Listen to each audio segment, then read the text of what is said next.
Hi guys, welcome back to my channel. If you are new to this channel, hi, my name is Jaspreet Kaur and I'll be really happy if you take a moment and subscribe to the channel below. So आज की जो video है वो होने वाली है class 9th का 10th chapter जो कि है द बेगर. अब ये मेरी पर्सनल फेवरेट स्टोरी है और मुझे आज भी याद है. खैर एनीवेज उस पर नहीं जाते. काफ़ी लंबी स्टोरी है तो अपने सामने अपनी एनसीईआरटी आप लोग खोल लो. मैं भी अपनी एनसीईआरटी से ही अपनी क्या नॉर्मल एनसीईआरटी से ही पढ़ाऊँगी. तो एनसीईआरटी खोल लो फटाफट और हम पढ़ना शुरू करते हैं. ठीक है. The beggar. बेगर जिनको नहीं पता, बेगर का मतलब होता है एक भिखारी जो भीख मांगते हैं, उसको इंग्लिश में बेगर कहते हैं. टाइटल सिर्फ इतना सा सिंपल सा है लेकिन स्टोरी बहुत अच्छी है. पढ़ना शुरू करते हैं. Kind sir, have pity. Turn your attention to a poor, hungry man. For 3 days I have had nothing to eat. I haven't had 5 cupcakes for the lodging. I swear it before the God.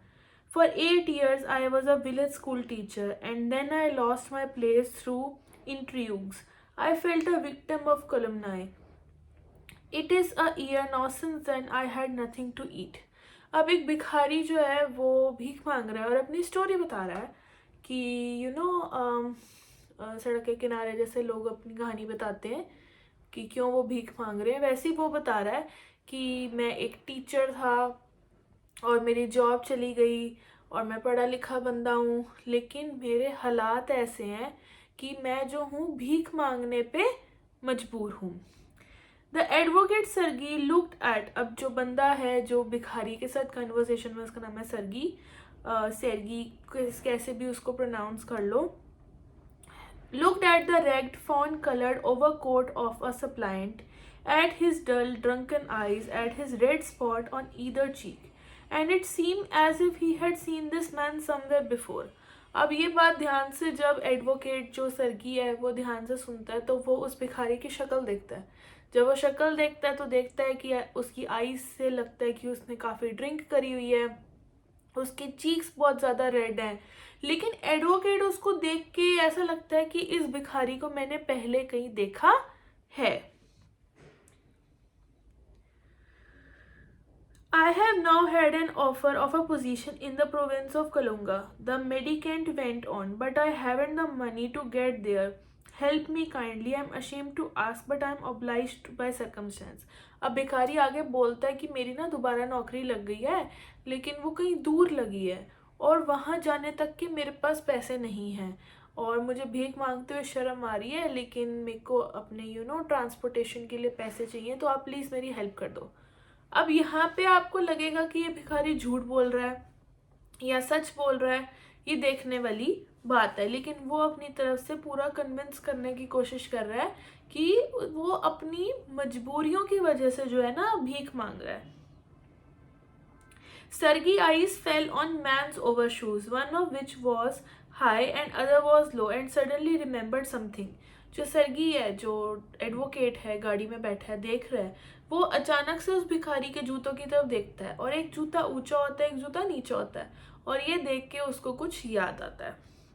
Look there, it seems to me I met you a day before yesterday at Sandova Street, he said, but you told me that you were a student who had been expelled and not a village school teacher. Do you remember? लेकिन जैसी advocate जूतों की तरफ देखता है उसको याद आ जाता है कि यही भिखारी इसको परसों दूसरे चौक पे मिला था और वहाँ पे इस बेगर ने बोला था कि वो एक स्कूल का स्टूडेंट है जिसको स्कूल से निकाल दिया गया, एक्सपेल्ड कर दिया गया, मतलब टीसी इशू कर दिया है. और फिर एडवोकेट कहता है कि परसों तुमने मुझे बोला था कि तुम स्कूल स्टूडेंट हो जिसे टीसी मिल गई है और तुम्हारे पास अब घर नहीं है रहने को, तुम जो कुछ भी है, तुमने कल परसों मुझे अलग स्टोरी बताई थी और आज तुम मुझे एक अलग स्टोरी बता रहे हो कि मैं तो जी स्कूल का टीचर हूँ. No, that can't be so, mumbled the beggar, taken back. I am a village school teacher, and if you like, I can show you my papers. Have done with lying. You called yourself a student and told me that you have been expelled. Don't you remember? Sergei flushed and turned from rag creature from an expressive disguise. This is dishonesty, my dear sir, he cried angrily. This is swindling. I shall send the police for you. Damn you. Sir, he said, laying his hand on the heart. The fact is, I was lying. I am neither a student nor a school teacher. All that was a fiction. Formerly, I sang in Russian choir and was sent away for drunkenness. But what else I can do? I can't get along without lying. No one will give me anything when I tell the truth. What can I do? अब सरगी कहता है कि परसों तुमने मुझे कुछ और कहा था, आज तुम मुझे कुछ और कह रहे हो, तुम झूठ बोल रहे हो। बेगर अपनी तरफ से पूरी कन्विंस करने की कोशिश करता है कि वो झूठ नहीं बोल रहा है, लेकिन सरगी कहता है कि तुम जैसे लोगों को तो पुलिस के हवाले कर देना चाहिए। फिर सरगी अपने दिल पे हाथ रख के बोलता है कि ना ही मैं एक स्टूडेंट हूँ, ना ही मैं एक टीचर हूँ, मैं एक रशियन म्यूज़िक जो बैंड्स होते हैं उसमें था, लेकिन मैं ज़्यादा अल्कोहल जो है कंज्यूम करता था, जिसकी वजह से मेरे को नौकरी से निकाल दिया गया। वो कहता कि अगर मैं ये सच सबको बताऊं कि मेरे अल्कोहल कंजम्पशन की वजह से मेरे को नौकरी से निकाला गया, तो कोई मेरी इस बात पे विश्वास नहीं करेगा।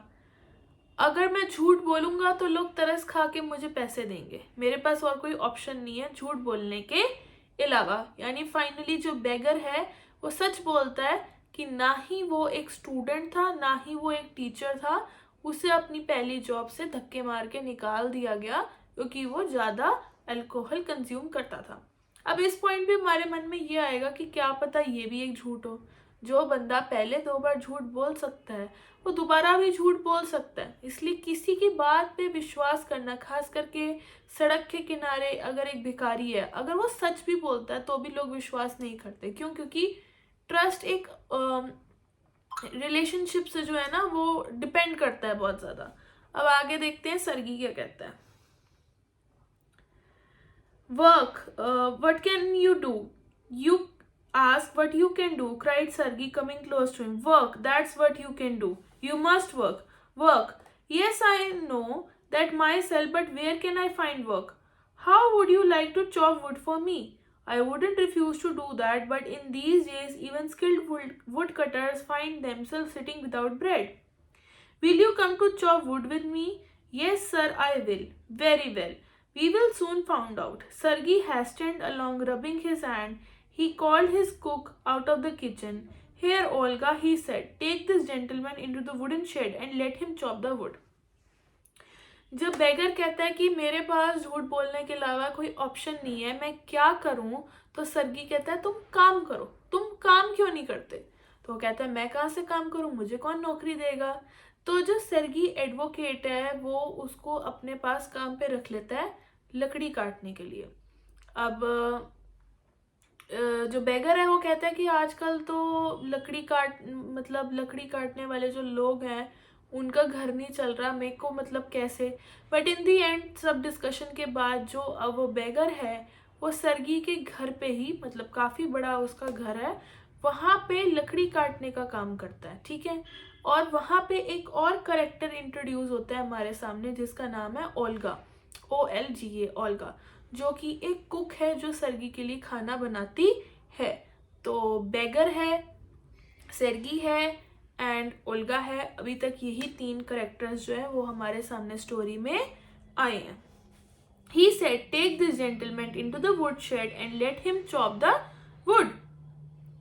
The scarecrow of a beggar shrugged his shoulder as if in perplexity and went isolated after the cook. It was obvious his guide that he had not consented to go and chop wood because he was hungry and wanted work, but simply from pride and shame and because he had been trapped by his own words.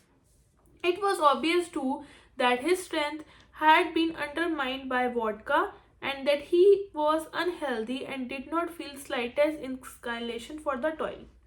अब writer के हिसाब से वो सरगी के घर काम पैसों के लिए नहीं कर रहा, खाने के लिए नहीं कर रहा, वो अपनी इज्जत के लिए कर रहा है। उसने जो झूठ बोले थे वही पकड़े गए और शर्म के नाते वो काम कर रहा है, नहीं तो वो सड़क के किनारे झूठ बोल के अपना गुजारा कर ही रहा था। क्योंकि because with jobs comes a lot of responsibility. आपको कोई सैलरी दे रहा है, वो आपको वेले बैठने की सैलरी नहीं देगा। जब तक आपका खून ना निचुड़ जाए तब तक आपको सैलरी नहीं देगा। अब बेगर के पास कोई ऑप्शन नहीं था और वो अब वुड कटिंग की तरफ जा रहा है और काम कर रहा है, ठीक है। Sergey hurried into dining room. From the windows, one could see wood shed and everything that went on the yard. Standing at the window, Sergey saw the cook and beggar came into the yard by the back door and make their way across the dirty snow in the shed. Olga glared wrathfully at his companion, shoved him aside with her elbow, unlocked the shed and angrily banged the door. अब Olga जो है ना वो भी काफ़ी ज़्यादा खुश नहीं है एक नए नौकर की वजह से, क्योंकि नया नौकर है, जेलसी भी होगी, कंपटीशन भी बढ़ेगा और अपनी प्लेस में ही कोई नई हायरिंग देख के कोई खुश नहीं होता है। तो ऐसी कुछ सिचुएशन है। Next day saw the pseudo teacher set himself on log and became lost in thought and his red cheek resting on the fizz. The woman flung down the axe at his feet, spat angrily, and judged him for expression of her lips. Began scold her. The beggar isolately pulled bullet wood towards him and set it between the feet, and tapped feebly at the axe. The billet wavered, fell down. The beggar again pulled it on and blew with his freezing hands and tapped with the axe cautiously, as if afraid hitting his overshoe or cutting off his finger. The stick of wood again fell on the ground. Sergey's anger had vanished, and he now began to feel a little sorry and ashamed of himself for having set a spoiled, drunken, perhaps sick man to work in menial labor as cold. An hour later, Olga came in and announced that the wood had been chopped. Good, give him half a ruble, said Sergey. If he wants to come back again to cut wood on the first of each month, he will always find work with him. अब जो है बेगर वो already नशे में है, नशे में in the sense कि he is not in his senses. उसको 1 घंटा लग जाता है लकड़ी काटने में और फिर ओल्गा जो है जाके मालिक को यानी सर्गी को बताती है कि बेगर ने लकड़ी काट ली है। अब लकड़ी काटने का आप काम सोचोगे जॉब डेली बेसिस पे कैसे हो सकती है, रोज रोज कोई कैसे लकड़ी काट सकता है, तो नहीं, ऐसा नहीं होता। सर्गी उसको कहता है कि उसको 1 रूबल दे दो। रूबल वहाँ की करेंसी है जहाँ की ये स्टोरी है। और सर्गी ये भी कहता है ओल्गा को कि तुम बेगर को जाके कह दो अगर वो हर महीने की 1 तारीख को आके लकड़ी काटेगा तो उसको पैसे मिलेंगे। मतलब it's a part time job, महीने की 1 को उसने आके लकड़ी जो है काटनी है, ठीक है। On the 1st of month, a maid made his appearance and again earned half a ruble, although he could barely stand on his legs. From the day he often appeared in yard, and every time work was found on him. Now he would shovel snow, now put wood shed in order, now beat the dust of the rugs and mattress. Every time he received 20 to 40 kopecks, and once even a pair of old trousers were sent to him. अब क्या होता था कि starting में बेगर अपनी टांगों पे भी सही से खड़ा नहीं हो पाता था बिकॉज ऑफ अल्कोहल, लेकिन अब क्या हो रहा है वो पार्ट टाइम से फुल टाइम में आ रहा है, यानी महीने की 1 तारीख को तो वो आ ही जाता है काम करने। उसके अलावा कभी कभी स्नो हटा दी, कभी रग्स झाड़ दिए, कभी बर्तन मान दिए, मतलब छोटे मोटे काम वो करने लग पड़ा और उसके हिसाब से पर काम के हिसाब से उसको पैसे मिलने लग पड़े। जैसे स्नो शेड से हटा दी तो उसको पैसे मिल गए, रग्स झाड़ दिए तो उसको पैसे मिल गए। ऐसे करते करते उसकी इनकम तो बढ़ रही थी, मतलब 20-30 जो भी करेंसी के हिसाब से है। उसको एक बार एक पुराने ट्राउज़र भी मिल गए, यानी कि जैसा हम भी करते हैं, हमारे जो कपड़े होते हैं पुराने, हम बर्तन वाली को, गाड़ी साफ करने वाले को, चौकीदार को इधर उधर बांट देते हैं कि चल काम आ जाएगा, वैसे ही इसको एक बार पुराने ट्राउज़र भी मिल जाते हैं। तो क्या हो रहा है कि ये पार्ट टाइम से धीरे धीरे फुल टाइम में आ रहा है और काम बढ़ता है इसका जा रहा है, ठीक है। ध्यान से सुनना, काफ़ी इंटरेस्टिंग स्टोरी है। When Sergey moved into another house, he hired him to help in packing and hauling the furniture. अब सर्गी को अपना घर शिफ्ट करना था, उसने उसको बेगर को हायर कर लिया सारा सामान पैक करने में और शिफ्ट करने में as a labour work. This time the waif was sober, gloomy and silent. अब क्या हो रहा है, इस टाइम तक वो सोबर हो गया यानी दिन दिहाड़े शराब नहीं पी रहा और धीरे धीरे कम हो रहा है उसका. He hardly touched the furniture and walked behind the wagons, hanging his head, not even making pretense and appearing busy. He only shivered in the cold and became embarrassed when the carter jeered at him for his idleness and freebiness and his stated fancy overcoat. After the moving over, Sergei sent for him. Well, I'm happy that my words have taken effect, he said, handing him a ruble. Here's for your pains. I see you sober and have no objection to work. What is your name? Lashkov. अब जो है सरगी इस तरीके से काम करता है कि सबको लगता है वो बहुत काम कर रहा है, लेकिन एक्चुअल में वो कोई काम नहीं कर रहा. जो बेगर है वो एक तरीके से घर के छोटे बच्चों की तरह है, जो दिखाते हैं कि ओ हो बड़ा काम कर रहे हैं बट कर कुछ नहीं रहे. सो अब एक पॉइंट आ जाता है कि सरगी जो है वो अप्रिशिएट करता है बेगर को कि अब तुम सोबर हो, तुम अल्कोहल कंज्यूम नहीं करते, गुड फॉर यू, तुम्हारा नाम क्या है. तो फिर बेगर अपना नाम बताता है कि उसका नाम है लश्कॉफ, LUSHKOFF, लश्कॉफ. यानी कि जो बेगर हम स्टार्टिंग से बोलते आ रहे हैं उसका एक्चुअल नाम है लश्कॉफ. 3 कैरेक्टर्स हैं, बेगर ऑल्सो नोन एज लश्कॉफ, सरगी जो कि एक एडवोकेट है और ओल्गा जो कि किचन हेल्पर है. ठीक है.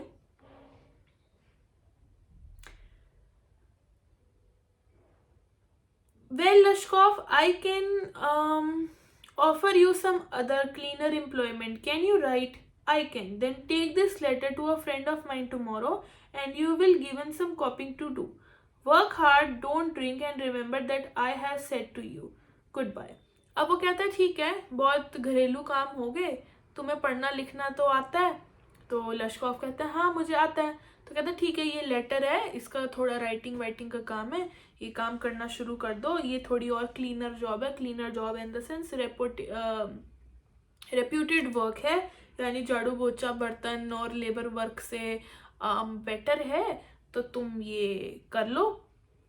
और मेरी बात हमेशा याद रखना, कभी भी अल्कोहल कंज्यूम मत करना और भीख मांगने से अच्छा मेहनत करके पैसे कमाना जैसा तुम अभी कमा रहे हो.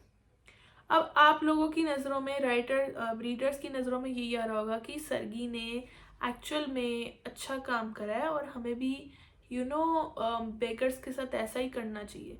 लेकिन Sergei was kind enough to provide employment. हर बंदा एम्प्लॉयमेंट प्रोवाइड नहीं कर सकता. सो यस, सरगी ने एक समाज सेवा के वे में हम कह सकते हैं कि अच्छा काम किया है. एक बेगर जो कि झूठ बोल बोल के पैसों की भीख मांगता था, दारू पीता था, हाँ वो अल्कोहल भी ड्रिंक नहीं करता, काम भी करता है और पैसे भी कमाता है. Pleased at having put a man right path, Sergei tapped Lashkov kindly on the shoulder and gave him his hand and parting. Lashkov took the letter and from day 4th came no more the yard for work. 2 years went by, then one evening as Sergei was standing at a ticket window at a theatre paying for his seat, he noticed a little man beside him with a coat collar and curly fur and worn sealskin cap. This little individual timidly asked for ticket seller for seat in the gallery and paid for it in copper coins. Lashkov, is that you? Cried Sergei, recognizing the little man, his former wood chopper. How are you? What are you doing? How is everything with you? तो क्या होता है कि वो letter का काम करके जो लश्कॉफ है वो सरगी से लेटर लेके चला जाता है और उसके दोस्त के पास. उसके बाद स्टोरी जो है वो 2 साल बाद की दिखाते हैं, इन द सेंस कि 2 साल बीत जाते हैं सरगी लश्कॉफ को, बेगर को लेटर लेके गए हुए, और 2 साल तक वो वापस सरगी के पास काम करने नहीं आता है. एक दिन अचानक से सरगी और लश्कॉफ जो है वो एक टिकट काउंटर पे मिलते हैं. लश्कॉफ जो है लश्कॉफ यानी कि बेगर जो है वो टिकट ले रहा होता है. इतने में सरगी की नज़र उसकी तरफ पड़ती है और वो उसको पहचानता है कि ये तो वही मेरा पुराना नौकर वुड कटर वाला है, और वो उसको पहचान लेता है. अब वो देखता है कि लश्कॉफ ने एक अच्छा कोट पहना हुआ है, वो मूवी की या पता नहीं प्ले की टिकट ले रहा है. दैट मीन्स कि वो अब पैसे वाला हो गया है. उसने कोट पहनी है, हैट पहना है, एंड दोनों जो है मतलब सर्गी की पोजीशन पे लश्कोव पहुंच गया है 2 साल में मेहनत करके, ठीक है। All right, I am a notary now and paid 35 roubles a month. वो कहता है कि मैं एक अच्छी पोस्ट पे काम कर रहा हूँ और सब कुछ सही है, और मैं 35 रूबल्स जो है अब हर महीने कमाता हूँ। उसको याद है एक दिन लकड़ी काटने के 1 रूबल मिले थे, और फास्ट फॉरवर्ड टू 2 years अब उसकी सैलरी 35 रूबल्स है, ठीक है। Thank heaven, that's fine. I'm delighted for your sake. I'm very, very glad, Lashkov. You see, you are a good son, in a sense. I gave you a push along the right path. Do you remember what a roasting I gave you? I nearly had you sinking into the ground and my feet that day. Thank you, old man, for not forgetting my words. अब ये बात सुन के ना सरगी थोड़ा proud feel करता है, और वो उसको कहता है तुम्हें याद है तुम सड़क सड़क दारू पी के भीख मांगते थे, तुम बिल्कुल अपनी ज़िंदगी ख़राब कर रहे थे, ये तो मैं हूँ, मैंने तुम्हें पुश करा ताकि तुम लाइफ में आगे बढ़ सको। और वो खुद को बहुत प्राउड फील करता है कि मैंने एक बंदे की जो है ज़िंदगी को सुधारा है। Thank you too, said Lashkov. If I hadn't come to you, then I might still have been calling myself a teacher or a student to this day. Yes, by flying your protection, I dragged myself out of the pit. वो कहता है हाँ thank you. लश्कॉफ जो bagger है वो कहता है हाँ थैंक यू, अगर आपने मेरे को पुश ना किया होता तो आज भी मैं सड़क के किनारे या तो खुद को टीचर बोल रहा होता या फिर खुद को स्टूडेंट बोल रहा होता। आपके ही पुश की वजह से जो है मैं आज एक रेप्यूटेड जॉब कर रहा हूँ। I am very glad indeed, Sergei कहता है मैं बहुत खुश हूँ। Thank you for kind words and deed, I am very grateful to you, to your cook, God bless that good and noble women. You spoke finely then. I shall be indebted to you, my dying. But strictly speaking, it was your cook Olga who saved me. How is that? अब सरगी जो है लश्कॉफ जो है वो एक confess करता है, कहता है कि तुमसे अच्छी तुम्हारी कुक ओल्गा थी, और भगवान करे उस लेडी का बहुत भला हो, तुमने मेरी इतनी हेल्प नहीं करी जितनी वो कुक ओल्गा ने करी। अब यहाँ पे जो है सरगी कंफ्यूज हो जाता है कि ओल्गा तो किचन में काम करती थी, पैसे तो मैं इसको देता था, जिंदगी तो मैंने इसकी सुधारी है, तो ये ओल्गा को लेके इतना थैंकफुल क्यों है। When I used to come at your house to chop wood, she used to begin, "Oh, you sout you miserable creature, there's nothing for you but ruin." And then she would sit up down opposite to me, grow sad, look into my face and weep. "Oh, you unlucky man, there is no pleasure for you in this world, and there will be none in the world to come. You drunkard, you will burn in hell. Oh, you unhappy one." So she would carry on, and in the strain, I can't tell you how misery she suffered, how many tears she shed for my sake. But the chief thing was she used to chop wood for me. Do you know, sir, that I did not chop a single stick of wood for you? यानी कि सरगी confess करता है कि मैंने तो इतना ज़्यादा alcohol consume किया होता था कि मेरे से खड़ा भी नहीं हुआ जाता था, लेकिन ओल्गा आती थी, वो जो है मेरे को 4 गालियाँ देती थी कि तेरे को नर्क में भी जगह ना मिले, इतनी तू दारू पीता है, और वो गुस्से में बोल बोल के सारी लकड़ी जो है काट देती थी।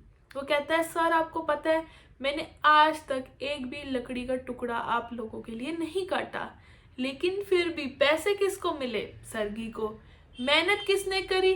ओल्गा। पैसे किसको मिले? लश्कॉफ को। और मेहनत किसने करी? ओल्गा ने। तो वो आज फाइनली कन्फेस करता है कि जितने भी पैसे मैंने आपसे लिए वो एक्चुअल की हकदार जो थी वो ओल्गा थी, क्योंकि वही सारा काम करती थी, मैं तो टुन रहता था। Why this saved me, why I changed, why I stopped drinking at the sight of her, I cannot explain. I only know that owning to her words and noble deeds, a change took place in my heart. She set me right and shall never forget it. However, it is time to go now. There goes the bell. Lashkov bowed and departed for the gallery. वो कहता है कि हाँ वो Olga की ही थी जिसकी गालियाँ जो है मेरे को मोटिवेट करती थी काम करने के लिए, और मैंने तो कुछ काम करा नहीं, और फिर वो कहता है चलो अब टाइम हो गया है गैलरी में जाने का, प्ले देखने जा रहे हैं आई गेस। तो घंटी बज गई है और अब हम वहाँ चलते हैं। और इसी के साथ ये चैप्टर ख़त्म होता है, the beggar, with a I would say plot twist. Starting से सबको लगता है कि सरगी एक अच्छे नेचर का बंदा है, वो बेगर की हेल्प कर रहा है। और हमें मॉरल क्या मिलता है स्टोरी से? मॉरल ये मिलता है कि पहली बात तो ब्लाइंडली किसी पे भी विश्वास नहीं करना चाहिए। दूसरी बात ये कि खुद को हर एक चीज़ का क्रेडिट नहीं देना चाहिए। मे बी आपको लग रहा हो आप किसी की लाइफ में हेल्प कर रहे हो, लेकिन उसकी लाइफ जो है किसी और वजह से सुधर रही हो। आपको ये स्टोरी कैसी लगी मेरे को कमेंट सेक्शन में ज़रूर बताना। चैप्टर समझ आया हो ना आया हो मेरे को कमेंट सेक्शन में ज़रूर बताना। मिलते हैं नेक्स्ट वीडियो के साथ, तब तक के लिए गुड बाय।